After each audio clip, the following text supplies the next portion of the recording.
दोस्तों स्वागत है आप सभी का एफटीडी एरिया के डेली जीके क्विज में। तो आज आपके लिए फिर से लेके आए हैं 30 क्वेश्चंस का मास्टर सेट, जो कि काफ़ी इंपॉर्टेंट क्वेश्चंस है। सारे प्रीवियस ईयर के क्वेश्चन पूछे जरूर गए हैं।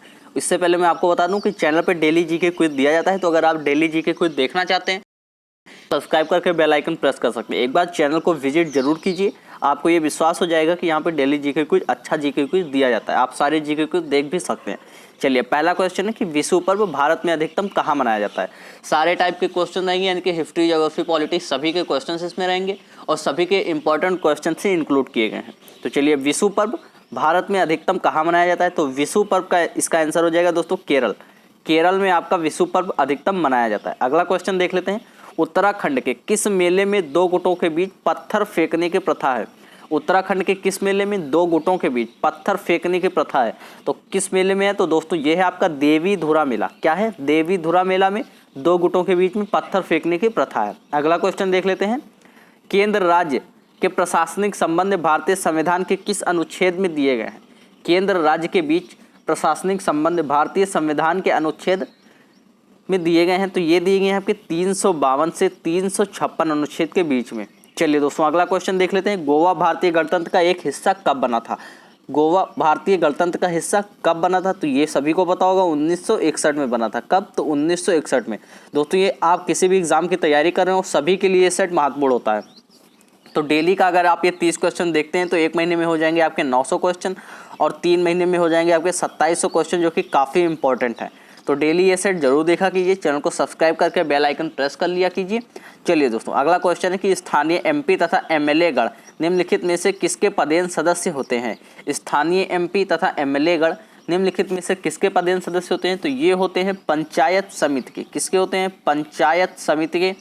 अगला क्वेश्चन देख लेते हैं। निम्नलिखित में से किस क्षेत्र में स्थानीय निकायों पर राज्य सरकार का कोई नियंत्रण नहीं है। किस क्षेत्र में स्थानीय निकायों पर राज्य सरकार का कोई नियंत्रण नहीं है, तो नियम निर्धारण पर राज्य सरकार का कोई नियंत्रण नहीं है। कहाँ पे नहीं है, नियम निर्धारण पे। अगला क्वेश्चन देख लेते हैं। हमारे देश में किस मुद्रा को वैधानिक मान्यता प्राप्त है, यानी कि किस प्रकार की मुद्रा को वैधानिक मान्यता प्राप्त है। वस्तु मुद्रा, शाख मुद्रा, पत्र मुद्रा या चेक। तो दोस्तों चेक कोई मुद्रा नहीं है, पहले ही मैं आपको बता दूं। तो हमारे देश में जो वैधानिक मान्यता प्राप्त है वो है पत्र मुद्रा को। किसको, पत्र मुद्रा को, यानी कि जो कागज के नोट होते हैं ना, वही होते हैं आपके पत्र मुद्रा। अगला क्वेश्चन देख लेते हैं दोस्तों। किस धातु का मुद्रा के रूप में सर्वाधिक उपयोग होता है। किस धातु का मुद्रा के रूप में सर्वाधिक उपयोग होता है, तो दोस्तों आपको जान के हैरानी होगी कि ये चांदी एवं सोना का होता है। किसका, चांदी और सोना का, ध्यान रखेंगे। अगला क्वेश्चन है।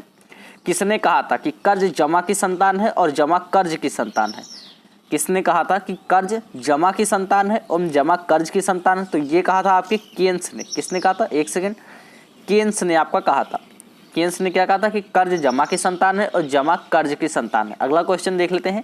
इनमें से एशिया का सबसे पुराना बाजार कौन सा, पुराना शेयर बाजार कौन सा है। सभी को पता होगा शेयर बाजार के लिए मुंबई, तो मुंबई आपका आंसर हो जाएगा। मुंबई सबसे पुराना शेयर बाजार है और सबसे फेमस शेयर बाजार मुंबई में ही तो है, तो मुंबई आपका आंसर हो जाएगा। कुछ क्वेश्चंस आप अपने स्किल के आधार पे भी लगा सकते हैं। ताजमहल की डिजाइन तैयार करने वाला वास्तुकार, आप सभी को इसका उत्तर पता रहा होगा। इसको उस्ताद ईसा, क्या है, उस्ताद ईसा आपके ताजमहल की डिजाइन तैयार करने वाला वास्तुकार था। अगला क्वेश्चन देख लेते हैं। भारत की प्रथम पूर्णतः रंगीन फिल्म कौन सी थी। यहाँ पे रंगीन फिल्म की बात कर रहा है दोस्तों, तो ये थी आपकी झांसी की रानी। आलम आरा की बात करें तो ये पहली बोलती फिल्म थी। कौन सी थी, पहली बोलती फिल्म थी। और राजा हरिश्चंद्र की बात करें तो ये पहली भारतीय फिल्म थी। याद रखेंगे। किस देश को यूरोप का मरीज कहा जाता है। किस देश को यूरोप का मरीज कहा जाता है, तो ये कहा जाता है आपका तुर्की को। किसको कहा जाता है, तुर्की को। याद रखेंगे। अगला क्वेश्चन। किस वर्ष भारत से म्यांमार भारतवर्ष से अलग हुआ था, यानी कि म्यांमार भारत से अलग कब हुआ था। किस वर्ष अंग्रेजों ने म्यांमार को भारत से अलग कर दिया था, तो ये कर दिया था आपके 1937 में। किसमें, 1937 में। अगला क्वेश्चन देख लेते हैं। निम्नलिखित में से किस फसल का ज्ञान वैदिक काल के लोगों को नहीं था। किस फसल का ज्ञान वैदिक काल के लोगों को नहीं था, तो दोस्तों तंबाकू का ज्ञान वैदिक काल के लोगों को नहीं था। तंबाकू भारत में कौन लेके आया था, तो पुर्तगाली लेके आए थे। याद रखेंगे ये बात भी। अगला क्वेश्चन है। निम्नलिखित भारत नगरों में से कौन सा एक भूमध्य रेखा के सर्वाधिक निकट है। तो भूमध्य रेखा के सर्वाधिक निकट वाला नगर इसमें से कौन सा है, तो ये है आपका सिंगापुर। सिंगापुर आपका जो भूमध्य रेखा के सर्वाधिक निकट है इन ऑप्शन में से। अगला क्वेश्चन। अंतरराष्ट्रीय दिनांक रेखा कहाँ से होकर गुजरती है। अंतरराष्ट्रीय दिनांक रेखा कहाँ से होकर गुजरती है, तो ये गुजरती है आपका 180 डिग्री से होके। कहाँ से? 180 डिग्री से होके। अगला क्वेश्चन देख लेते हैं, ग्रीनविच किस देश में? सभी को पता होगा दोस्तों, ग्रीनविच रेखा, जो ग्रीनविच समय का निर्धारण किया गया था वो यहीं पे ग्रीनविच नामक स्थान पे किया गया था। तो ये है आपके यूके में। कहाँ पे है? यूनाइटेड किंगडम में। अगला क्वेश्चन देख लेते हैं, कोयला किस प्रकार की चट्टान में पाया जाता है? तो कोयला किस प्रकार की चट्टान में पाया जाता है, इसका आंसर देना है। तो ये पाया जाता है आपका परतदार चट्टान में। ये लूसेंट में ये क्वेश्चन आपको सारे मिल जाएंगे। तो ये परतदार चट्टान में पाया जाता है।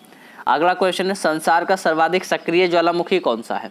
संसार का सर्वाधिक सक्रिय ज्वालामुखी कौन सा है? तो ये है आपका किलायु। कौन सा है? किलायु आपका सर्वाधिक सक्रिय ज्वालामुखी है, ये बात याद रखेंगे। अगला क्वेश्चन है, भारतीय संसद में लोक लेखा समिति का अध्यक्ष कौन होता है? इसका आंसर आपको पता होगा। भारतीय संसद में विपक्षी दल का नेता लोकसभा समिति का अध्यक्ष होता है। अगला क्वेश्चन है, इंग्लैंड के हाउस ऑफ कॉमन्स द्वारा भारत के किस गवर्नर जनरल पर महाभियोग चलाया गया था? किस गवर्नर जनरल पर महाभियोग चलाया गया था भारत के?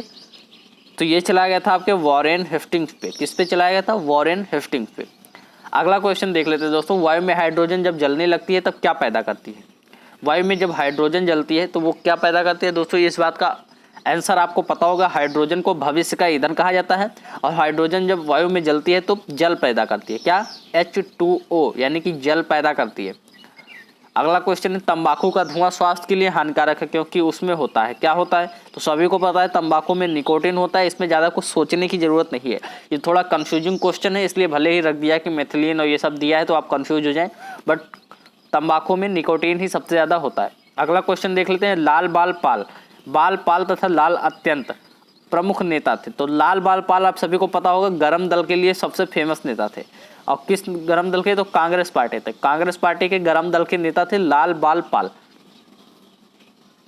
अगला क्वेश्चन देख लेते हैं, विक्रमशिला विश्वविद्यालय का संस्थापक कौन था? विक्रमशिला विश्वविद्यालय सभी को पता होगा सबसे पुराना विश्वविद्यालय था और सबसे फेमस विश्वविद्यालय था। तो इसकी स्थापना किसने की थी? तो पाल वंश के शासक धर्मपाल ने की थी। किसने की थी? धर्मपाल ने। अगला क्वेश्चन देख लेते हैं, सिकंदर ने जब भारत पर आक्रमण किया तो उस वक्त मगध का शासक कौन था? सिकंदर ने जब भारत पे आक्रमण किया था तो उस वक्त मगध का शासक कौन था? तो वो नंद शासक थे। कौन थे? नंद शासक उस वक्त मगध के शासक थे। अगला क्वेश्चन देख लेते हैं, निम्नलिखित में से किस भाषा में दलित साहित्य सबसे अधिक उजागर हुआ है? किस भाषा में दलित साहित्य सबसे अधिक उजागर हुआ है? तो ये मराठी भाषा में दलित साहित्य सबसे अधिक उजागर हुआ है। अगला क्वेश्चन देख लेते हैं दोस्तों, निम्नलिखित में से कौन सा अश्वमेव एकल नृत्य है? कौन सा अश्वमेव एकल नृत्य है? 29वें का आंसर आपको देना है। तो ये है आपका मोहिनी अट्टम। कौन सा है? मोहिनी अट्टम आपका अश्वमेव एकल नृत्य है। अगला क्वेश्चन और लास्ट क्वेश्चन इस सेट का, पंडित भीमसेन जोशी का संबंध किस बात से है? पंडित भीमसेन जोशी का संबंध किस बात से है? तो ये आपको पता होगा शास्त्रीय गायन से। किससे? शास्त्रीय गायन। कला एवं संस्कृति से कई सारे प्रश्न आपके एग्जाम्स में पूछे जाते हैं और सारे एग्जाम्स में पूछे जाते हैं। तो ये उसी का क्वेश्चन है और सारे इंपॉर्टेंट क्वेश्चन आपको इस सेट में करा दिया मैंने। आज का ये सेट आपको कैसा लगा एक बार प्लीज़ कमेंट करके जरूर बताइएगा। वीडियो पसंद आया हो तो लाइक और शेयर जरूर कर दीजिए। चैनल को सब्सक्राइब करके जुड़ जाइए। चलिए मिलते हैं अगले वीडियो में, तब तक के लिए जय हिंद जय भारत।